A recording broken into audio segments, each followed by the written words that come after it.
Good evening. The News Gang is here. And on the show tonight, a new debt office. But is the debt too much too late? Also, the 100% transition. But why does it feel like the 100% confusion? And 10 years a suspect. Whose cross is Amos Wako really carrying? Tonight on the program, we have Jamila Mohamed, we have Francis Gashuri, and we have Joe Ageo, who's joining us live from Mombasa City. And Linus Kaikai is away tonight. But live from Riyadh in Saudi Arabia, we have economist Mohamed Wehliye. So you can imagine, we'll be discussing matters economy with a man who's well qualified to discuss that. Ladies and gentlemen, welcome to the show tonight.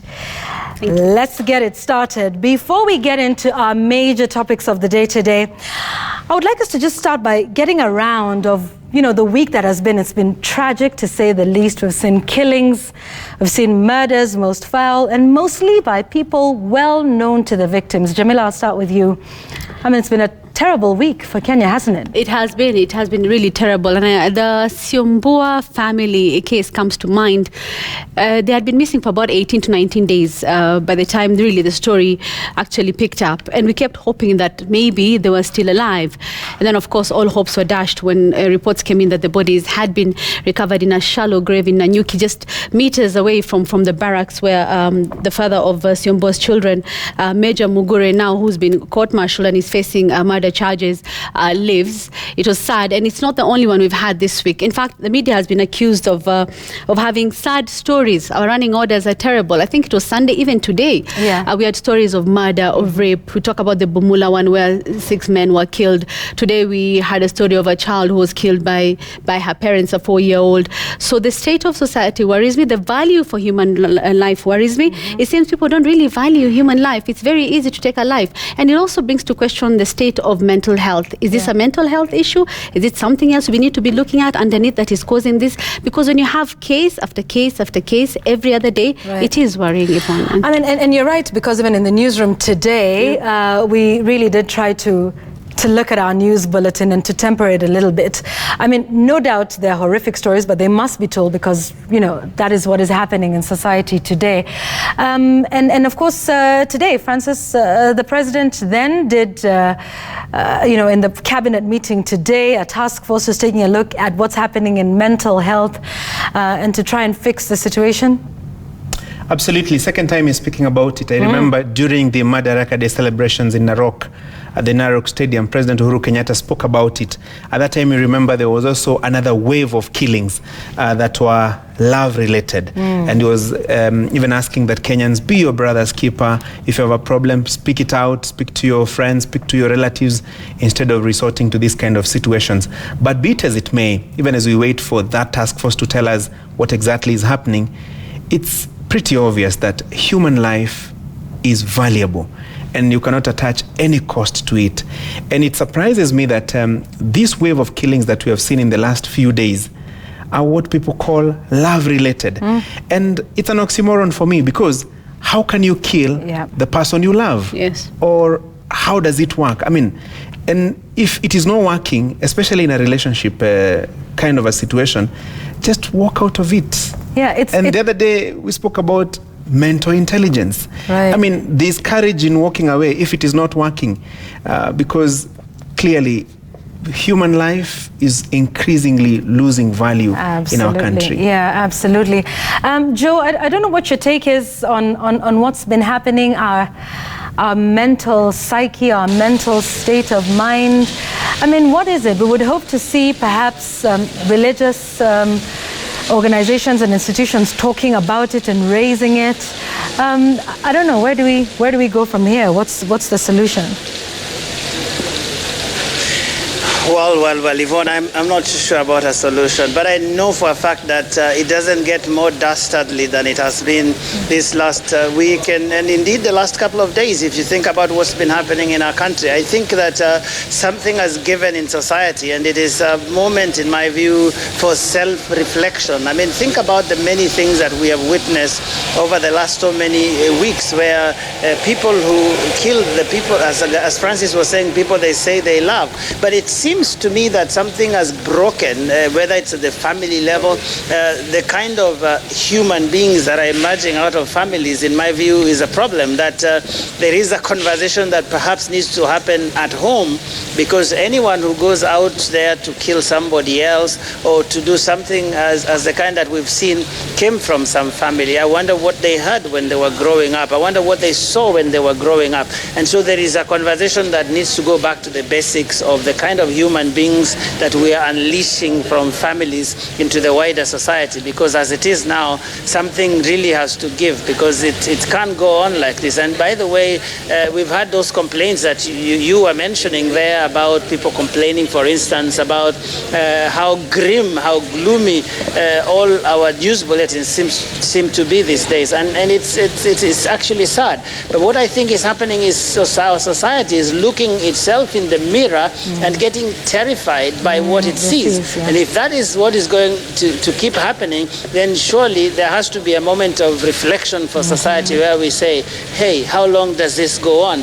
Can we now start facing this monster, this ogre that is facing us as a country, and deal with it head on? And in my view, as I said earlier, it begins with going back to the basics of what we are raising our kids to be, what they're seeing when they're growing up, when they're hearing when they're growing up, and eventually what they become when they are finally released, as it were, to society. Yeah, I like what you said. We are a bit terrified by what we see. We're looking in the mirror. Mohamed Wehliye is with us tonight and is joining us from Riyadh.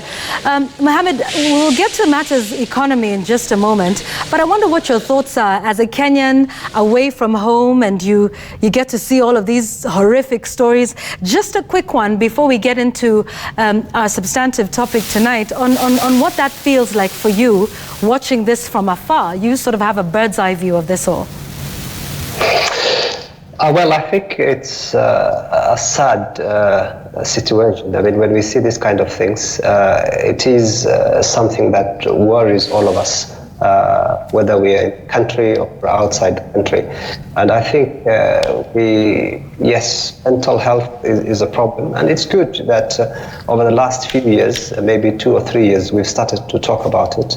The president spoke about it. People are speaking about it in social media.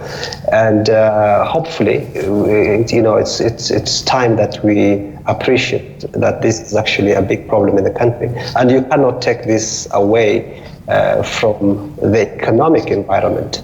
I am not sure about what happened, but in the case of the army guy, there were reports that it had something to do with child upkeep and all that. So I don't know the full story, but I think there's no way you can see this without having to look at the overall economic condition of the country. Yeah, absolutely. And that's, a perfect segue to just take a look now at our state of the economy. Like you say, people are frazzled. There's very little money that's circulating in the economy. And we're seeing what is happening even at the national stage so far. So, Jamila and Francis, let's talk a little bit about the economy. And we'll get to the pending bills in a moment, because that is what's happening, perhaps what is the cause of it all. But Francis, if you can just paint for us a picture. We've had a supplementary budget, we've had a review of the budget downwards, a review of revenue down, a review of the wage bill. Just briefly paint this picture for us. What's been happening with the economy lately? There's a new budget office that's been set up. It's been quite a bit. Absolutely, it has been. And there is already a supplementary budget before the House. And members of Parliament at this point, I think the challenge is straight to them. They must stand up or rise up to the occasion. Because when you look at the budget, clearly looks like they have to do something about it. Some of the proposals that have been made by the National Treasury Cabinet Secretary, the acting Cabinet Secretary, Ukur Yatani, shows that clearly something needs to be done.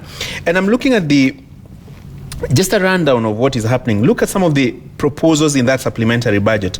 That express highway from JKIA to Westlands, yes, right. About 7 billion shillings has been allocated to it.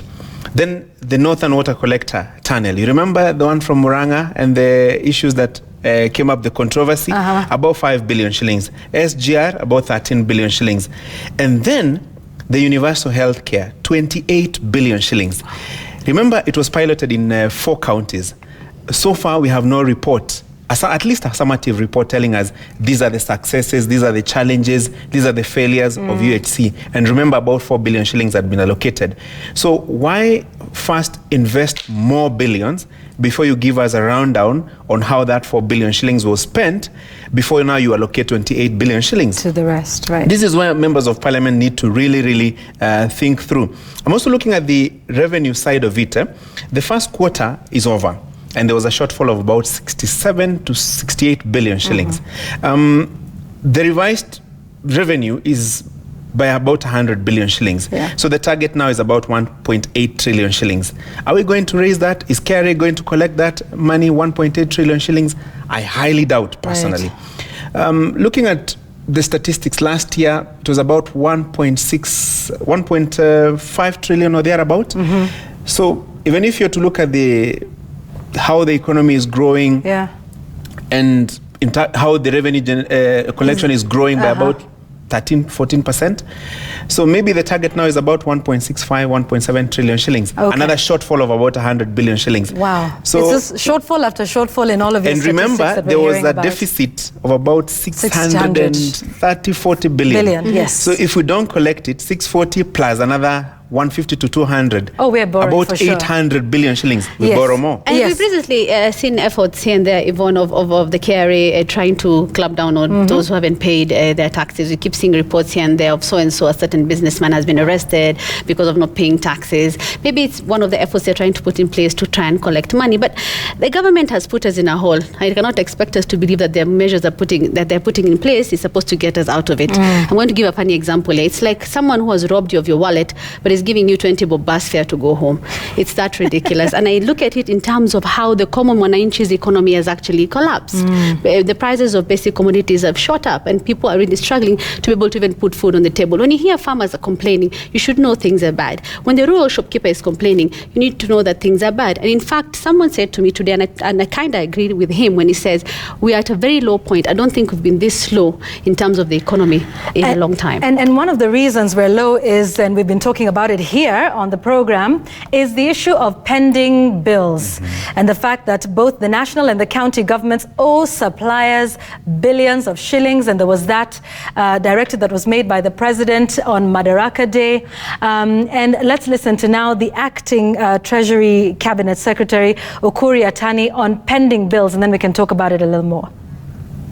The amount of pending bills that are indicated here is that we have 3 layers of pending bills.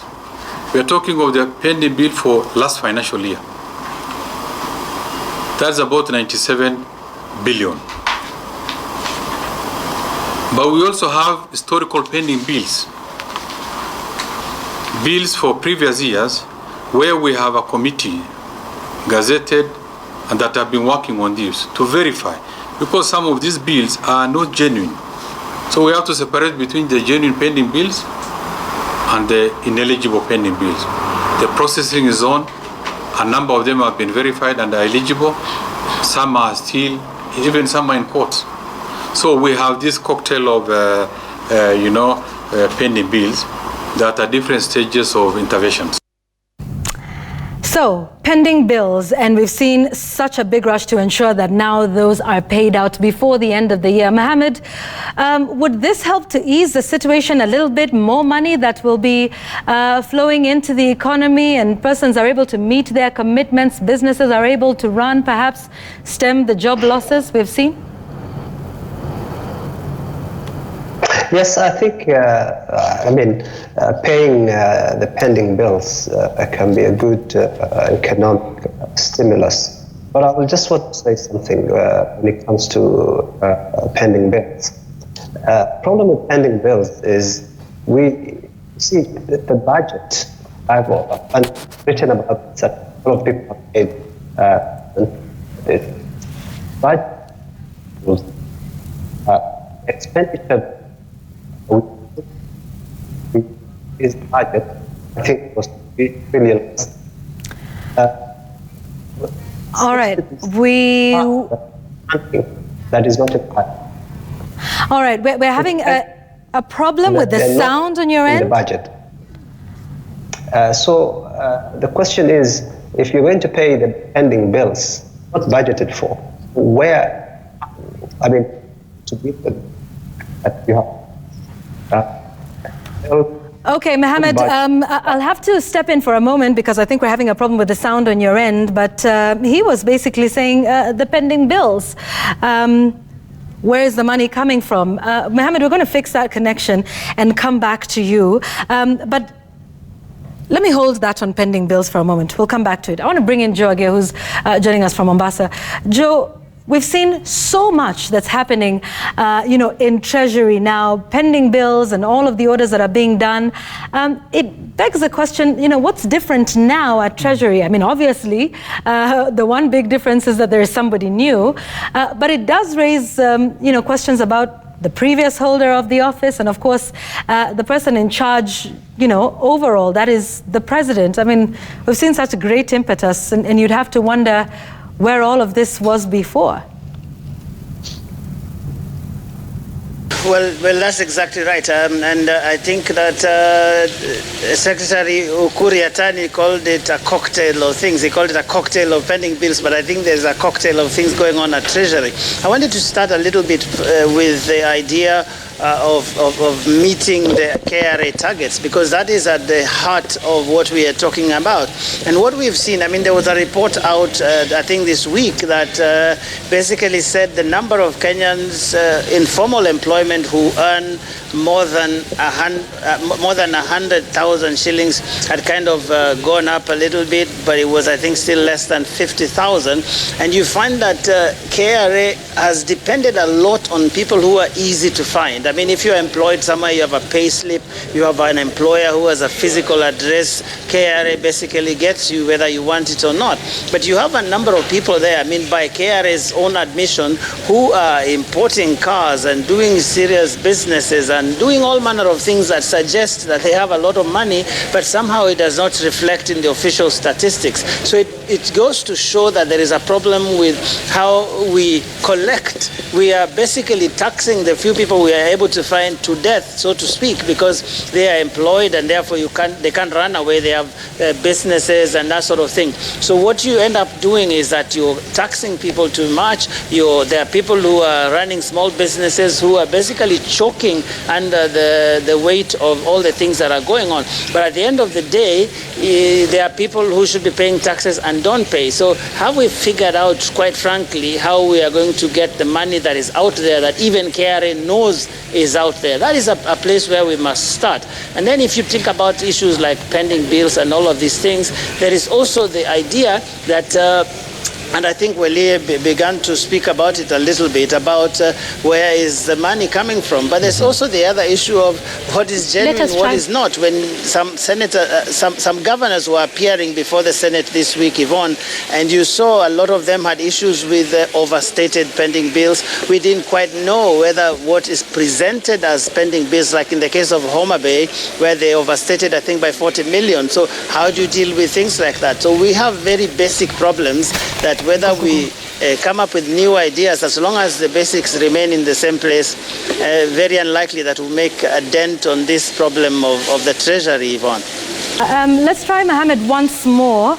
Mohamed, if you can hear me now, we're just talking about the pending bills, and you were explaining to us about whether this will be the solution to at least maybe the impetus to get things moving in the economy?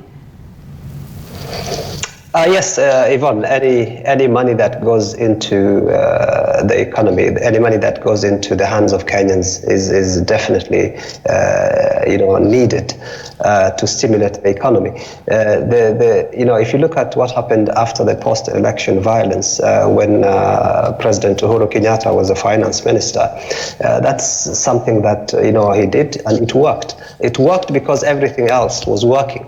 But the problem now is, even if you pay 100 billion into the economy, there are a lot of issues that the impact would still be there, but it's not going to be as well as it was in 2008, 2009.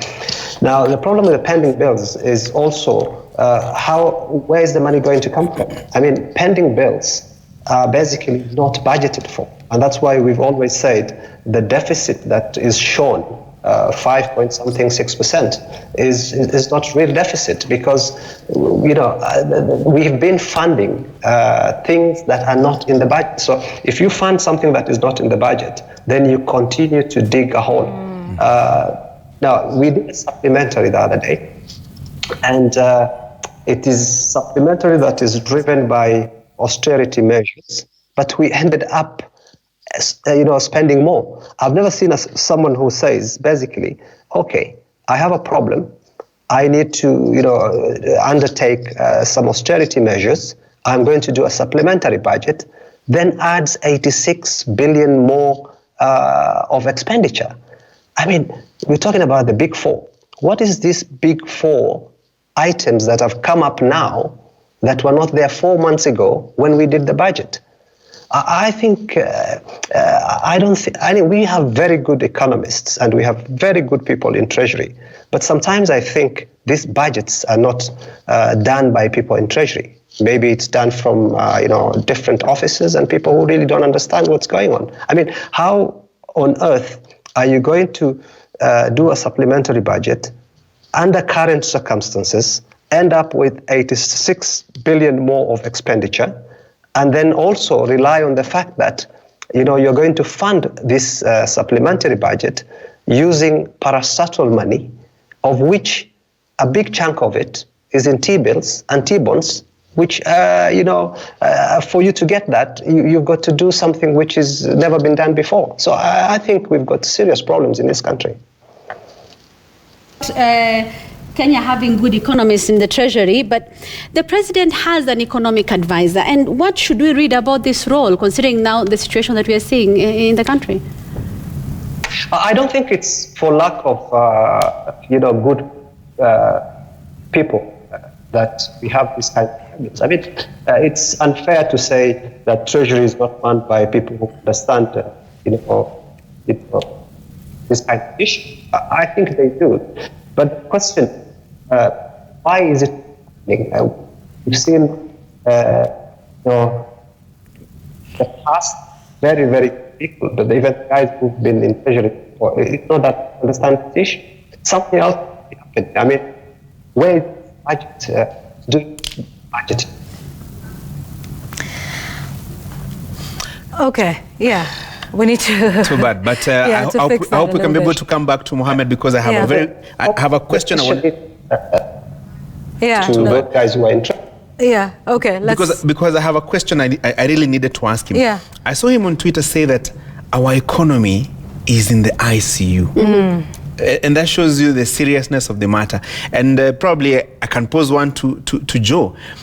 Joe, not so long ago, I think a few days ago, we bumped into a document from the National Treasury calling for recommendations from various stakeholders on how to strengthen the Public Debt Management Office.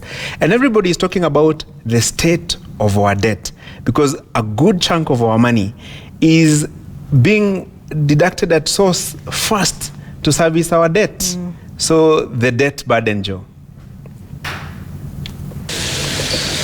Yes, it is a burden, and a lot of people keep talking about it because the rate at which our debt has grown from 2013 up until now is basically about $1 trillion or so every year. That means that from the 1.87 or so trillion in 2013 to upwards of 6 trillion as we speak now.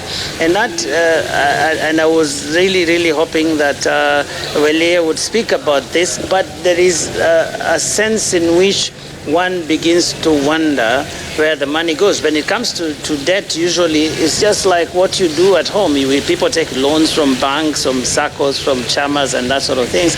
And usually it is how much money are you taking? What are you taking it for? What are the terms of repayment? Over what period are you going to pay? And we have seen, for example, a push now, which some economists say is a good thing, to try and retire some of the expensive loans that that we've been servicing, because part of what's killing us, many people would say, is that we borrowed a majority of these debts actually were borrowed at commercial rates, which is not characteristic of what governments do. That governments usually would have those loans that are long-term, but also the repayment is light, so it would be 1%, 2%. But when you go market rates, then it means that you're setting up yourself for what we have seen now. So the attempt by Treasury to borrow to pay sounds ridiculous, but some economists say, well, when you borrow, but then now what you borrow at longer repayment terms, you use it to retire the debts that are supposed to be paid shorter term and more expensive, then you are beginning to move in the right direction. And I think that's something that we're going to observe to see how it goes. But it seems to me that it might be the only way out of the debt burden that you refer to. Absolutely, and I hope we can now get Moha. Moha, the man from Kingero, here is a man from Banana asking you a question. The state of our economy. I saw you say it is in the ICU. Now, double that question with that of Joe Ageo on the debt burden. Yes, of course, the state of the economy is very, very, I would say, not in a very good position. We have a debt issue. We need to appreciate the fact that we have a debt issue. The problem is we don't seem to be addressing the issue. We seem to be, thinking that small things here and there, trying to, curtail the 4 o'clock afternoon tea from certain departments and all that kind of stuff would solve our problems. That's not how we're going to deal with the debt issue that we face. We need to look at the tax, without having to, kill the goose that lays the egg. We need to look at, the big 4 projects that we are continuously talking about when we don't have the capacity to do this. Honestly, the last time I was at Newsgang, I said we need to stop this. We don't have the capacity to do these big projects, so we have to pause. We have to stop. You can't add 86 million on a supplementary budget and then expect to resolve the debt issues. Again, look at the issue of Parastat. Yes, if they have cash and reserves in cash form, maybe you can ask them to remit them. But how on earth do you ask Parastat to cancel debt? Because effectively what they've done is they have done a forced cancellation of debt. That's not good. That's not good for the economy. That's not how debt is done. Once you do that, investors now start losing confidence in what you're doing. And then at the same time, that money has already been spent by the government of Kenya. So what you're now telling the parastatals is to return these instruments to the Central Bank of Kenya, and the Central Bank now redistribute them and give cash again for the second to GOK. This is akin to printing money. So you're basically doing an overdraft. The government overdraft is limited to 5% of last year's revenues. So that has already been exhausted. So you're doing another overdraft via the back door. Also has monetary policy implications.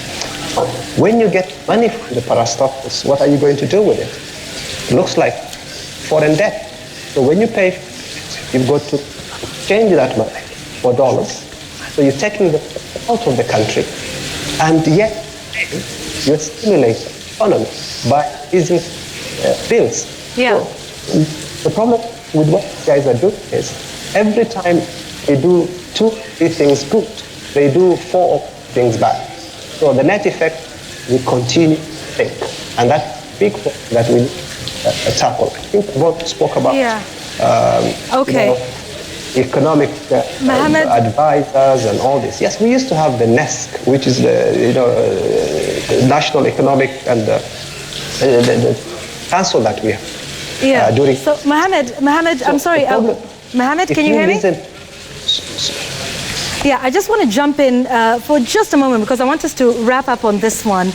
So what do we do? Is it Should we tighten our belts? Will it get worse before it gets better? Or, what happens now? Maybe you can just give us a quick prognosis in about a minute or less if you can. I think we need to we need to appreciate the fact that we have a debt problem. We need to restructure this. And for us to restructure this debt, we've got to do it the right way. We've got to go now. We have no choice to go into a World Bank program. That's the only you can then actually say, I'm going to restructure my debt. We stop.